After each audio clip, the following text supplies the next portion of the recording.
नमस्कार, मैं हूं इरफान शेख और आप देख रहे हैं वेब वार्ता न्यूज़ चैनल। आज हम यहां पे डिस्कस करेंगे राकेश त्रिपाठी जी, जो कि एक बहुत सीनियर जर्नलिस्ट हैं, उनसे, और अमित बंसल जी, जो कि डिफेंस एक्सपर्ट हैं, लेकिन हिंदुस्तान के अंदर में लॉ एंड ऑर्डर इशू पे भी ये बहुत ही पैनी नज़र रखते हैं और काउंसलिंग की भी काम करते हैं ये, और बच्चों को मोटिवेट भी करते हैं और साइबर क्राइम पे और इंटरनेट के थ्रू होने वाले जो मसले हैं, जो विदेशी गेमिंग सिस्टम है या इंटरनेट में जो चीज़ें हैं जिसकी वजह से भारत में युवा एक दलदल में फंसते जाते हैं और उसका परिणाम बहुत ही घातक होता है। और आपने देखा कि किस तरीके से तीन बहनें गाज़ियाबाद में उत्तर प्रदेश में सुसाइड की, जिसके वजह से पेरेंट्स बहुत वरिड हैं, टीचर्स बहुत परेशान हैं, सोशल एक्टिविस्ट जो एनजीओ में काम करते हैं वो लोग बहुत परेशान हैं कि भारत के युवा शक्ति को गुमराह होने से और उनको नुकसान से कैसे बचाया जाए, इस पर ये चर्चा करेंगे। स्पेसिफिक इशू पे हम अभी बातचीत करते हैं।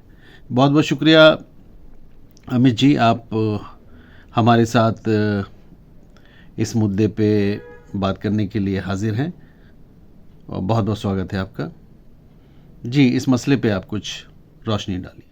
को कोरियन ड्रामा देखती थी, अपने आप को कोरियन ड्रामा का एक पार्ट के तौर पर जीती थी, उसी लाइफ को जीती थी। जी। आपस में एक दूसरे के इन्होंने कोरियन नाम भी रखे हुए थे। हम्म। तो कोरिया का ऑब्सेशन था। एक और फैक्टर जो मैं कहीं सुनता हुआ आ रहा हूँ, कहीं जो मैं मीडिया में देख रहा हूँ, नॉट कंफर्म बट अनकॉरोबोरेटेड, कहते हैं कि फादर ने कुछ दिनों पहले इनसे मोबाइल छीन लिया था, अच्छा। जिसकी वजह से परेशान थी। क्योंकि जो मोबाइल जब छीन लिया गया तो ये कोरिया के प्रति जो अपडेट थी, कोरिया के बारे में जानकारी थी, वो इनको नहीं मिल पा रही थी। अपने कोरियन ड्रामा शायद नहीं देख पा रही थी ये लोग, तो उस वजह से परेशान थी।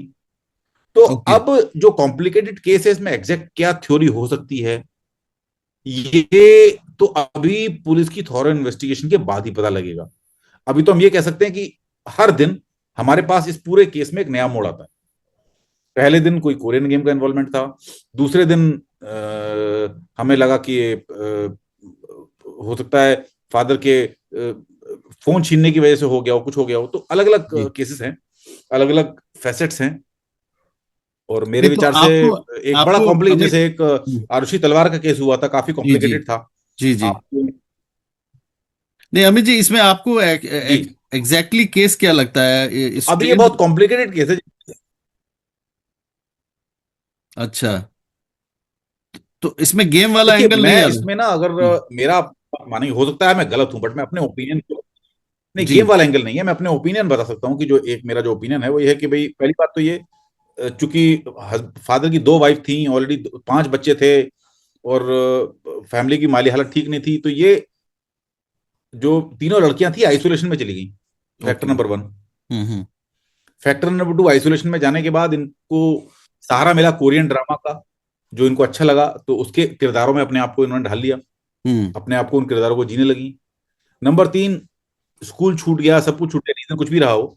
हम्म। और नंबर फोर, कि जब ये सब चलने लगा, कोरियन ड्रामा में लोग अपने जीवन को जीने लगी, ऐसे समय में अगर कोई इनको इससे टोकने लगे, कोई इनको रोकने लगे, किसी ने इनसे फोन छीन लिया, या कुछ कुछ ना कुछ ट्रिगर रहा होगा। करेक्ट। अब वो ट्रिगर क्या था, क्योंकि आत्महत्या के लिए हमेशा लॉन्ग टर्म प्लानिंग, कोई ना कोई ट्रिगर होता है। तो यहाँ पर क्या है कि हो सकता है ट्रिगर कुछ रहा हो सकता है मोबाइल छीनना एक ट्रिगर रहा हो सकता है कुछ एक्सटर्नल फैक्टर हो जी। सकता है घर में कोई लड़ाई झगड़ा हुआ हो जो एक ट्रिगर का काम कर रहा हो सकता है हम्म। कोई और इंटरनल एक्सटर्नल फैक्टर हो सकता है, कोई और साइकोलॉजिकल फैक्टर हो। तो हम्म। ट्रिगर क्या था, अब इसके बारे में कुछ नहीं कह सकते। बट बहरहाल, कोरियन गेम का एंगल, आज मैं पुलिस कॉन्फ्रेंस को देख रहा था, उसमें वो कोरियन गेम के एंगल को उन्होंने रूल आउट किया। उन्होंने कहा है कि कोरियन गेम जो था वो इसका पार्ट नहीं था, उनके मोबाइल फोन से कोई कोरियन गेम नहीं मिला है। नहीं तो क्या इसमें वो एंगल है कि फाइनेंशियल क्राइसिस था और ये लोग कोविड के बाद स्कूल गए नहीं थे? क्या वो एक वो भी मैटर इसमें है क्या? देखिए, फाइनेंशियल क्राइसिस भी हो सकता है, जैसे कि मैंने कहा, फाइनेंशियल क्राइसिस हो सकता है, और अल्टीमेटली जो कारण है आइसोलेशन। अब वो ओके। आइसोलेशन फाइनेंशियल इशू की वजह से रहा हो, हम्म। आइसोलेशन वो शायद अपने फादर की जो रिलेशनशिप थी या दो शादियां थी उसकी वजह से रहा हो, हम्म। या आइसोलेशन किसी और वजह से रहा हो। Main right. इशू है आइसोलेशन, जो जिसने इन तीनों बच्चियों को परिवार से अलग कर दिया। परिवार से अलग किया, और उसकी वजह से तीनों आपस में बॉन्डिंग बहुत स्ट्रांग होती चली गई। राइट। राइट। ये लेकिन दो चीजें हैं, एक तो है आइसोलेशन, जी, एब्सोल्युटली एक राइट। है आइसोलेशन जिसने हम्म। इनको आइसोलेट किया, हम्म। और दूसरा है ट्रिगर, जिसने हम्म। इनको अचानक से ट्रिगर किया सुसाइड करने के लिए। दोनों चीजें अभी इन्वेस्टिगेशन में, आइसोलेशन क्या था, आइसोलेशन के रीजंस क्या थे, ये भी इन्वेस्टिगेशन में निकल करके आएगा, और इमीडिएट ट्रिगर क्या था, ये भी इन्वेस्टिगेशन में निकल करके आएगा। अभी करेक्ट। हमारे लिए कहना बहुत मुश्किल है इसमें। ठीक है, ठीक है, thank you so much Amit ji. एक बहुत ही thank you sensitive sir, topic पे थैंक यू आपने सर। बात किया, और एक एक जी साइंटिफिक अप्रोच रहा आपका। Thank you very much. हम लोग फिर जी। अलग अलग मुद्दों पे आपके साथ कनेक्ट होंगे। बहुत बहुत शुक्रिया। Thank you so much. आज हमारे साथ ऑनलाइन मौजूद हैं सीनियर जर्नलिस्ट राकेश त्रिपाठी जी। वो भी अपनी बात बताएंगे। राकेश जी, प्लीज़ आप बताएं। स्टाइल का जो ऑनलाइन गेम है और लव या रोमांटिक टास्क बेस्ड जो गेम्स हैं, ये बढ़ती हुई उम्र के जो बच्चे होते हैं, 14, 12, 14, 16, अब ये तीन जो उम्रें बताई मैंने, तीन बच्चियां इसी उम्र की थी। तो होता यह है कि इस उम्र में बच्चे थोड़ा अपरिपक्व होते हैं, और उनका कोमल मन जो है वो जिस तरह से कोई चीज उन पर अगर छाप छोड़ गई, तो वो बस उनके मन पर वो छाप अमिट हो जाती है। इसीलिए आप देखते हैं कि बच्चों के मन में, लोग कहते हैं कि मनोवैज्ञानिक भी कहते हैं कि शुरू में जब बच्चों का किशोरावस्था से पहले उनमें आप वैल्यूज डालिए, मनोविज्ञान में लोग कहते हैं, तो उसकी वजह यही होती है। अच्छा, इसकी इसीलिए इसकी सबसे बड़ी वजह यह है इरफान साहब कि हमारे जो परिवार हैं वो उसमें परिवार का हर सदस्य, माँ बाप, भाई बहन, हर आदमी केंद्रित हो गया है, अपने बारे में सोचता है। वो कमरे में दूसरे कौन सदस्य हैं, वो क्या कर रहे हैं, और उनका अ, झुकाव क्या है, किस तरफ जा रहा है, इस बारे में कोई नहीं सोचता। ये बहुत दुखद है। शायद इसकी वजह ये भी हो कि माँ बाप दोनों काम करने लगे हैं आजकल, या अति व्यस्त हो गए हैं। सोशल फैब्रिक इस तरह का हो गया है, यहाँ जाना वहां जाना, तो शायद बच्चों के ऊपर ध्यान नहीं देते। इन सारी मुसीबतों से छुटकारा मिल सकता है अगर 4 से 8 साल की उम्र तक माँ और बाप दोनों बच्चों के साथ बहुत अच्छी तरह से घुल मिल कर रहें। यही कहा जाता है कि अगर 4 से 8 साल तक की उम्र तक के बच्चों को आपने टाइम दिया, तो आगे वो भी आपको टाइम देगा। अगर 4 से 8 के बीच में आपने उसको टाइम नहीं दिया, तो 8 के बाद फिर उसके बाद टाइम नहीं है, उसकी अपनी सोसाइटी बन जाती है बच्चों की, अपने स्कूल में, अपने इर्द गिर्द बच्चों के साथ जिनके साथ खेलता है वो, तो वो उसकी अपनी सोसाइटी बन जाती है। फिर वो कहेगा, मम्मा मेरे पास टाइम नहीं है, मुझे नीचे जाना है खेलने के लिए। Then they won't be having much time for you, for parents. तो यही कट ऑफ होता है रिलेशन।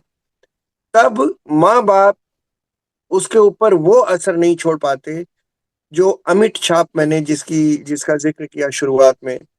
तो इसीलिए अगर बच्चा प्ले ग्रुप में पढ़ता हो या उसके बाद स्कूल में जा रहा हो, अगर आप रोज उसका बैग चेक करें, एक एक कॉपी देखें, पूछें क्या हुआ, स्कूल में क्या हुआ, कौन सी एक्टिविटी में भाग लिया, पढ़ाई में क्या हाल चल रहा है, उसको हौसला अफजाई करें उसकी, कि आप उसके साथ खड़े हैं। अक्सर इरफान साहब क्लासेस में बुलिंग होती है। जो लंबा चौड़ा बच्चा होता है वो आपके बच्चे को बुली करता है, तो वो बच्चा आपको नहीं बताएगा, आपको खोजना होगा। हम्म। आप उसकी एक्टिविटी देखिए, वो आज गुमसुम है, वो कुछ बोल नहीं रहा है, कुछ बात नहीं कर रहा है। फिर जब आप उससे बात करेंगे तो वो आपको बताएगा। अगर आप बात नहीं करेंगे, तो वो उस आदमी के, उस शख्स के पास, उस शख्स की तरफ झुक जाएगा जो उसके को, ये ऑनलाइन गेम्स आते हैं जो उस बच्चे को एक दूसरी दुनिया में ले जाते हैं, जो उसे अचानक अच्छी लगने लगती है, और वो इतनी अच्छी लगने लगती है कि आपने इस केस में देखा 2 साल से 3 के तीनों लड़कियां स्कूल ही नहीं जा रही थी, यानी कि माँ बाप हाँ, का कंट्रोल ही नहीं था। थैंक यू वेरी मच, बहुत बहुत शुक्रिया। Thank you very much for watching web वार्ता।